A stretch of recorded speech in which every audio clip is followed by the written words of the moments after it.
নমস্কার, আমি সৃজা। 2026-এর বিধানসভা নির্বাচনের ফলাফল প্রকাশিত হয়ে গেছে এবং যা দেখা যাচ্ছে তাতে 207টা আসন নিয়ে সরকার গড়তে চলেছে বিজেপি। এই যে হিউজ ম্যান্ডেট, এটা সত্যি চমকে দেওয়ার মতন একটা ঘটনা। যারা এ রাজ্যের যে সমস্ত মানুষ বিজেপির সরকার চাইছিলেন তারাও আমার মনে হয় না আশা করেছিলেন যে 207টা আসন নিয়ে এত হিউজ ম্যান্ডেট নিয়ে ক্ষমতায় আসবে বিজেপির সরকার। তো যাই হোক, মানুষ রায় দিয়েছেন, সেই অনুযায়ী বিজেপি ভোট পেয়েছে, আসন পেয়েছে এবং অবশ্যই আগামী 9 তারিখ মন্ত্রিসভা গঠন হবে। কিন্তু প্রশ্নটা উল্টো দিকের। প্রশ্নটা হচ্ছে যে বিজেপি এত হিউজ ম্যান্ডেট পেয়েছে ঠিকই, তার সঙ্গে তৃণমূল কংগ্রেসের আসন সংখ্যা একেবারে হুড়মুড়িয়ে 80টায় নেমে গেছে। আর এটা দেখে বঙ্গবাসী মমতার আসন সংখ্যা এতটা কেন কমে গেল এবং কিভাবে কমে গেল, হঠাৎ করে এতটা নিচে কেন নেমে গেল যে মমতা ব্যানার্জির তৃণমূল কংগ্রেস 100 করতে পারলো না, এই নিয়ে তারা একটুখানি অবাক আর কি, যে এত কি করে তৃণমূল কংগ্রেসের আসন সংখ্যা কমে যেতে পারে। কিন্তু আমরা যদি একটুখানি দেখি তাহলে হচ্ছে এটা একটা অঙ্ক, এবং এই অঙ্কটা যদি একটু ভালো করে খেয়াল করি তাহলে এটার মধ্যে আশ্চর্যের একদম কিচ্ছু নেই। আর সেই অঙ্কটা নিয়েই আজকে একটুখানি আলোচনা করি। আসলে এই যে বিজেপি ম্যান্ডেট নিয়ে ক্ষমতায় আসা এবং তৃণমূল কংগ্রেসের এতটা নেমে যাওয়া, এই বিষয়টা কিন্তু পুরোটাই নাগপুর থেকে ঠিক করা হয়েছে। 2011 সালে যখন মমতা ব্যানার্জি এ রাজ্যে ক্ষমতায় এসেছিলেন, সেটাও যেমন নাগপুর থেকে ঠিক করা হয়েছিল, কতটা ম্যান্ডেট নিয়ে আসবেন সেটাও যেমন নাগপুর থেকে ঠিক করা হয়েছিল, এখন চলে যাওয়ার সময় ঠিক কটা আসন পাবেন সেটাও নাগপুর থেকেই ঠিক করা হয়েছে। আর এই কথাটা আমি কোনো হাওয়ায় হাওয়ায় বলছি না, এটাই আসলে আরএসএস এর সিস্টেম, এটাই আসলে আরএসএস এর প্ল্যান, এবং সব থেকে বড় কথা এটাই আসলে আরএসএস এর গভীর রাজনৈতিক চক্রান্ত। সেটা গোটা ভারতবর্ষের বিভিন্ন রাজ্যে, বিভিন্ন বিজেপি শাসিত রাজ্যগুলোর এই অঙ্ক, এই হিসেব মেলালেই বুঝতে পারা যাবে। আমরা যদি এই নিয়ে আলোচনা করি তাহলে প্রথমেই আমাদেরকে আলোচনা করতে হবে মহারাষ্ট্র নিয়ে। তার কারণ হচ্ছে যে সমস্ত অবিজেপি শাসিত রাজ্য ভারতবর্ষে রয়েছে, সেখানে যখন সেখানকার সরকারকে বিজেপি ভাঙতে পারে না, বিজেপি বুঝতে পারে যে এই সরকারকে বা এর জনমতকে ভাঙা সম্ভব নয়, তখন বিজেপি কি করে? তখন বিজেপি একটা রিজিওনাল দল তৈরি করে নিজেদের স্বার্থে, নিজেদের স্বার্থ সিদ্ধির জন্য। আর এই আরএসএস বা বিজেপির স্বার্থ সিদ্ধি কি? এই আরএসএস বা বিজেপির স্বার্থ সিদ্ধি একটাই, সেটা হচ্ছে মানুষে বিভেদ। মানুষে ধর্মের ভিত্তিতে, জাতের ভিত্তিতে, যোগ্যতার ভিত্তিতে যে বিভেদ, সেই বিভেদটাকে, সেই বিষটাকে বিদ্বেষ বিষটাকে ছড়ানোর কাজে লাগানো হয় এই রিজিওনাল দলটাকে। এবং সেই বিদ্বেষ বিষ যখন পরিপূর্ণ হয়ে যায়, সেই রাজ্যের মানুষ যখন বিভাজিত হয়ে যান ধর্মের ভিত্তিতে, জাতের ভিত্তিতে, এবং নানা উস্কানিমূলক মন্তব্য চলে, কটূক্তি চলে, একে অপরের উপরে হিংস্র আক্রমণ চলে, ঠিক তখনই সেই রিজিওনাল দলটাকে তুলে নেয় বিজেপি। এটাই বিজেপির সিস্টেম এবং এটাই বিজেপি করে আসছে দীর্ঘদিন ধরে, স্বাধীনতার পর থেকে। আমরা যদি এটা নিয়ে আলোচনা করি তাহলে সবার প্রথম আমাদের আলোচনা করতে হবে মহারাষ্ট্র নিয়ে। আমরা জানি যে মহারাষ্ট্র ভারতবর্ষের মহারাষ্ট্র ট্রেড ইউনিয়নের জন্ম দিয়েছিল, অর্থাৎ শ্রমিক সংগঠনের জন্ম দিয়েছিল। অসংগঠিত শ্রমিক সংগঠন, যেটা স্বাধীনতার আগে তৈরি হয়েছিল এবং পরবর্তীতে কংগ্রেসের আমলে স্বাধীনতা পরবর্তী কংগ্রেসের আমলে এআইটিইউসি তৈরি হয়েছিল। এবার এই যে শ্রমিক সংগঠন, এই শ্রমিকরা যখন সংগঠন তৈরি করেন, এই শ্রমিকরা যখন জোট বাঁধে, তখন তারা কিন্তু শ্রেণীর ভিত্তিতে জোট বাঁধেন, অর্থাৎ পুঁজিপতি শ্রেণী এবং শ্রমজীবী মানুষের শ্রেণী, মালিক পক্ষ এবং শ্রমিক পক্ষ। আর এই শ্রমজীবী মানুষ যখন একজোট হয়ে যায় তখন সমস্যা কার হয় সব থেকে বেশি? তখন সব থেকে বেশি সমস্যা হয় মালিক পক্ষের, পুঁজিপতি শ্রেণীর, কারণ তারা ইচ্ছা মতন শোষণ করতে পারে না। আর সেই কারণের জন্য এই শ্রমজীবী মানুষকে ভাঙার দরকার ছিল। তাই সবার প্রথম আরএসএস তৈরি করেছিল শিবসেনা মহারাষ্ট্রে। এই শিবসেনা প্রথমে তৈরি হয়েছিল জাতীয়তাবাদের ভিত্তিতে, জাতিসত্তার ভিত্তিতে। পরবর্তীতে বাল ঠাকরে এই জাতিসত্তার ভিত্তির থেকে সেটাকে একটু একটু করে ধর্মের দিক থেকে শিফট করেন, এবং তারপর সেখানে হিন্দু, মুসলিম, উচ্চবর্ণ, নিম্নবর্ণ, ব্রাহ্মণ, দলিত করে ভাগ করে এই যে ইউনিয়নটা, শ্রমজীবী মানুষের এই যে সংগঠন, শ্রমজীবী মানুষের যে একতা, সেটাকে ভাঙতে সমর্থ হয়েছিল এই আরএসএস এর তৈরি শিবসেনা। এবং পরবর্তীতে আমরা দেখেছি যে তারপরেও দীর্ঘদিন যদিও বিজেপি ওখানে দাঁত ফোটাতে পারেনি, কংগ্রেসের সরকার ছিল, কিন্তু পরবর্তীতে এই শিবসেনাকে কাজে লাগিয়ে, এই বিদ্বেষ ঘৃণা এগুলোকে কাজে লাগিয়ে ধীরে ধীরে মানুষের মধ্যে বিভেদ সৃষ্টি করে এই শ্রমিকের ঐক্যকে ভাঙতে সমর্থ হয়েছিল আরএসএস এর তৈরি করা শিবসেনা। পরবর্তীতে কি হলো? পরবর্তীতে আমরা দেখলাম শিবসেনাকে কাজে লাগিয়ে বিজেপি ক্ষমতায় এলো এবং ক্ষমতায় আসার পরে শিবসেনাকে টুকরো টুকরো করে ভেঙে দিল। এখন মহারাষ্ট্রে শিবসেনার অস্তিত্ব ঠিক কতটা রয়েছে সে বিষয়ে যথেষ্ট প্রশ্ন রয়েছে। এরপর আমরা যদি দেখি তাহলে দেখবো যে উত্তরপ্রদেশে আমরা জানি সমাজবাদী পার্টির সরকার ছিল এবং এই সমাজবাদী পার্টি কিন্তু বরাবরই অ্যান্টি বিজেপি প্রচন্ডভাবে। ইনফ্যাক্ট এই বাবরি মসজিদ যখন প্রথমবার ভাঙার চেষ্টা করা হয়েছিল তখন মুলায়ম সিং যাদব রীতিমতন কর সেবকদের দিকে গুলি চালিয়ে দেন। তারপরে যদিও তার সরকারটা পড়ে যায়, কিন্তু এভাবেই বিজেপির যে অসভ্যতা, যে বর্বরতা, যে নোংরামো সেটাকে আটকেছিলেন মুলায়ম সিং যাদব। পরবর্তীতে আমরা দেখেছি তার ছেলে অখিলেশ যাদব বিহারে মুখ্যমন্ত্রী হয়েছিলেন। কোনোভাবেই সমাজবাদী পার্টির যে জনপ্রিয়তা, সমাজবাদী পার্টির যে জনভিত্তি সেটাকে নড়াতে পারছিল না বিজেপি। তাই তারা কি করলো? বিজেপি মায়াবতীকে ইউজ করলো, মানে বিএসপি, বহুজন সমাজ পার্টি। এই মায়াবতী বা এই বহুজন সমাজ পার্টির কাজ হচ্ছে, মোটো হচ্ছে দলিতদের জন্য কথা বলা। এবং এই বিএসপি পার্টিটা মায়াবতীর প্রথমে ছিল না। আমরা জানি যে প্রথমে এটা DS4 কাশিরাম তৈরি করেছিলেন দলিত সমাজের, দলিত মানুষের জন্য বা দলিত মানুষের হয়ে কথা বলার জন্য। পরবর্তীতে উত্তরাধিকার সূত্রে মায়াবতী এই দলটা পান এবং পরবর্তীতে তার নাম চেঞ্জ করে বিএসপি করা হয়। তো যাই হোক, তো যখন সমাজবাদী পার্টিকে কিছুতেই ক্ষমতা থেকে সরানো যাচ্ছে না তখন বিজেপি এই মায়াবতীকে ব্যবহার করলো, মায়াবতীর সরকার হলো এবং সেই সরকার প্রচন্ডভাবে দুর্নীতিপূর্ণ হলো এবং যে দলিত মানুষের কথা বলার অঙ্গীকার করে মায়াবতী ক্ষমতায় এসেছিলেন তার জনভিত্তি একদিকে যেমন চলে গেল, ঠিক একই রকম ভাবে এই উচ্চবর্ণ নিম্নবর্ণ, হিন্দু মুসলিম, উত্তরপ্রদেশে হিন্দু মুসলিমের থেকেও উচ্চবর্ণ নিম্নবর্ণের বিভাজনটা অনেক বেশি, জাতপাতের রাজনীতি ওখানে অনেক বেশি হয়। তো এইভাবে মানুষ বিভাজিত হয়ে গেলেন। আর যে সময় মানুষের মধ্যে বিষ ছড়িয়ে গেল, মানুষ বিভাজিত হয়ে গেলেন এবং মায়াবতীর গুরুত্ব হারিয়ে গেল, ঠিক সেই সময় সেখানে ক্ষমতায় এলো বিজেপি, যোগীর সরকার। এই মুহূর্তে দাঁড়িয়ে মায়াবতী কোথায়? কেন্দ্রের রাজনীতি তো ছেড়ে দিলাম, রাজ্যের রাজনীতিতে, মানে উত্তরপ্রদেশের রাজ্যের রাজনীতিতে মায়াবতীর গুরুত্ব কোথায় আমার জানা নেই। আমরা রাজনীতিতে মায়াবতীকে অন্তত আর দেখতে পাই না। এরপর আমরা যদি অসমের দিকটায় দেখি তাহলে দেখবো সেখানে কংগ্রেসের সরকার ছিল এবং কংগ্রেসের সরকারের যথেষ্ট জনভিত্তি ছিল। তাই কংগ্রেসের সরকারকে ভাঙা যাচ্ছিল না, বিজেপি কোনোভাবেই দাঁত ফোটাতে পারছিল না। তাই তারা তৈরি করলো অসম গণ পরিষদ, অগপ। এই অসম গণ পরিষদের কাজ কি ছিল? এই অসম গণ পরিষদ মানুষে মানুষে বিভেদ তৈরি করত।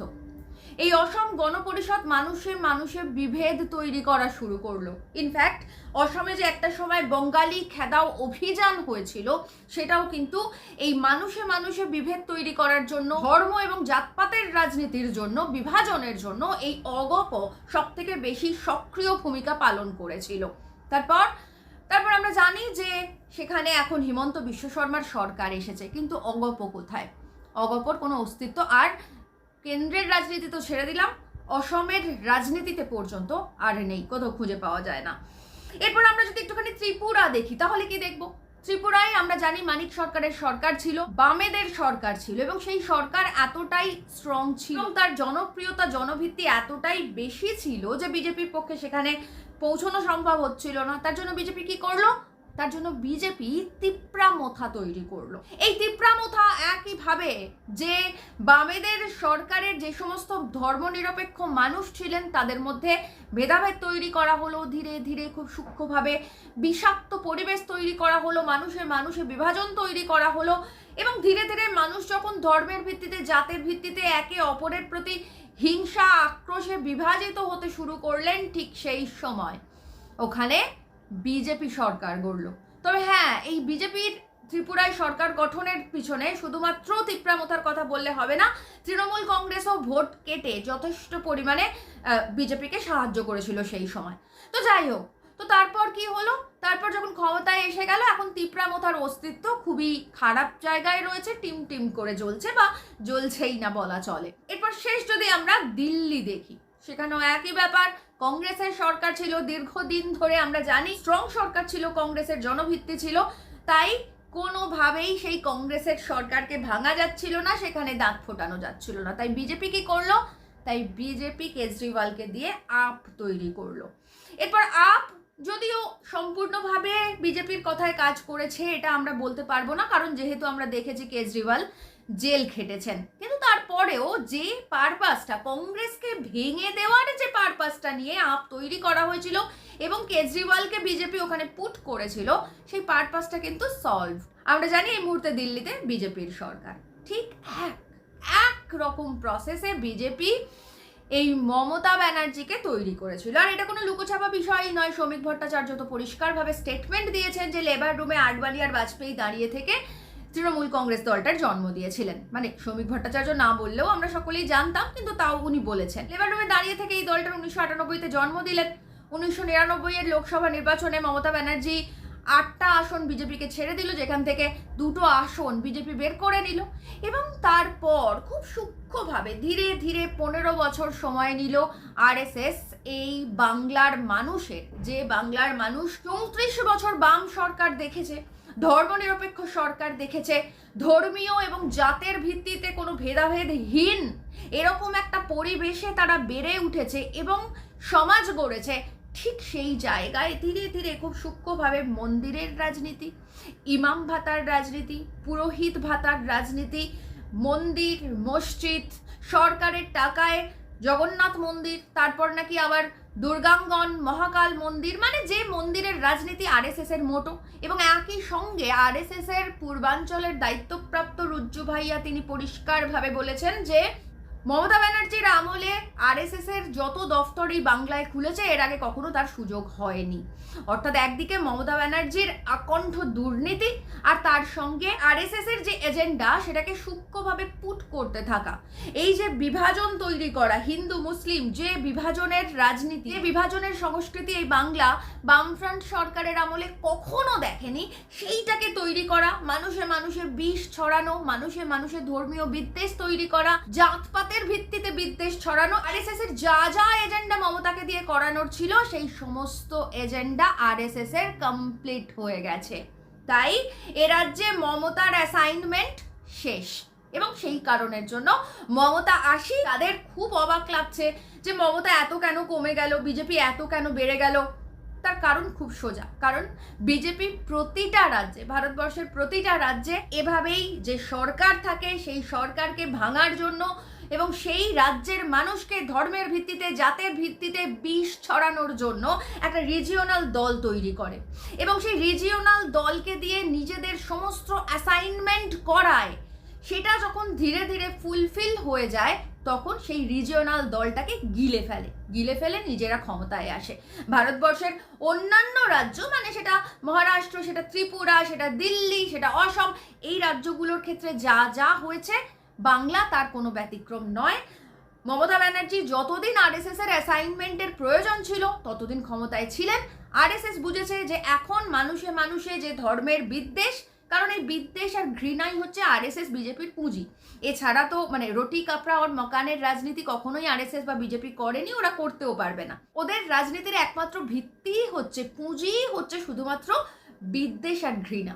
তো এই বিদ্বেষ এবং ঘৃণার বিষ যখন বুঝতে পেরেছে বাংলার বুকে ঠিকঠাক মতন পুঁতে দেওয়া গেছে, ছড়িয়ে দেওয়া গেছে, মানুষের মনকে বিষাক্ত কলুষিত করে দেওয়া গেছে, তখন মমতা ব্যানার্জিকে আর কোনো প্রয়োজন আরএসএস এর নেই। আর সেই কারণের জন্য মমতা ব্যানার্জিকে ছুঁড়ে ফেলে দিয়েছে আরএসএস। অর্থাৎ মমতা ব্যানার্জির যে অ্যাসাইনমেন্ট ছিল আরএসএস এর হয়ে সেটা 15 বছরে কমপ্লিট হয়ে গেছে। যারা ভীষণভাবে অবাক হচ্ছিলেন যে কেন মমতা এত কমে গেল, কেন বিজেপি এত বেড়ে গেল, এটাই হচ্ছে তার কারণ। আর সর্বশেষ যে সংযোজন আরএসএস এর, সেটা নিয়ে কথা বলতেই হবে। সেটা হচ্ছে দুটো জিনিস। প্রথম কথা, এ রাজ্যে হুমায়ুন কবির একটা কলুষিত ক্যারেক্টার। আমরা সকলেই জানি যে হুমায়ুন কবির মানেই একটা দাঙ্গাবাজ লোক, অত্যন্ত খারাপ একটা লোক। এবং তারপরে মাত্র কয়েকদিন আগে হুমায়ুনের একটা অডিও ক্লিপ প্রকাশিত হয়েছে এবং যার জন্য কিন্তু হুমায়ুনের বিরুদ্ধে ভীষণভাবে মানুষের মন বিষিয়ে গিয়েছিল। কিন্তু তারপরেও হুমায়ুন কবির 2টো আসনে দাঁড়িয়ে একটা সদ্য তৈরি হওয়া দল, একটা ছোট বেবি দল তৈরি হওয়া দলে সেখানে দুটো আসনে দাঁড়িয়ে এরকম বিপুল জয় পেয়ে গেল। এটা খুব আশ্চর্যের বিষয় নয়? মানে আমি জানি না আপনাদের আশ্চর্য লেগেছে কিনা, কিন্তু এটা সত্যিই খুব আশ্চর্যের বিষয়। আর এটার পিছনে আরএসএস যদি না থাকতো, তাহলে হুমায়ুন কবিরের পক্ষে দুটো আসনে এভাবে বিপুল জয় পাওয়া কোনো মতেই সম্ভব হতো না। আর তার সঙ্গে আরেকটা সংযোজনের কথা অবশ্যই বলতে হবে, সেটা হচ্ছে তামিলনাড়ু। এই যে টিভিকে, থলপতি বিজয়ের দল, এটাও একই রকমভাবে আরএসএস এর তৈরি করা একটা রিজিওনাল দল। কারণ দীর্ঘদিন ধরে ওখানে স্ট্যালিনের যে সরকার ছিল, সেই সরকারের যে জনপ্রিয়তা, যে জনভিত্তি, সেটাকে কোনোভাবে ভাঙা যাচ্ছিল না। বিজেপির পক্ষে ধর্মীয় বিদ্বেষ ছড়ানো সম্ভব হচ্ছিল না। সেই কারণের জন্য এখন এই থালাপতি বিজয়কে দিয়ে এই রিজিওনাল একটা দল তৈরি করা হলো, এবং সেই দল তৈরি করার সাথে সাথেই 108টা আসন পেয়ে গেল। মানে ডিএমকে, এআইএডিএমকে, কংগ্রেস, সিপিআইএম সবার থেকে বেশি আসন পেয়ে গেল এই থালাপতি বিজয়ের দল। এবার অবশ্যই সব থেকে বেশি গুরুত্বপূর্ণ ভূমিকা এই থালাপতি বিজয়ের দল নেবে তামিলনাড়ুতে। তারপর শুরু হবে ধর্মীয় বিদ্বেষ ছড়ানো, এবং তামিলনাড়ুর মাটিতে যে মানুষে মানুষে যে ভালোবাসা, যে রুচি, যে সংস্কৃতি ছিল, তাকে ছিঁড়ে খুঁড়ে ধর্মীয় জাতের ভিত্তিতে তামিলনাড়ুকে শেষ করাই এখন বিজেপির সর্বশেষ সংযোজন। আজকে বলে রাখলাম, আগামী দিনে এই কথাটা মিলিয়ে দেবেন।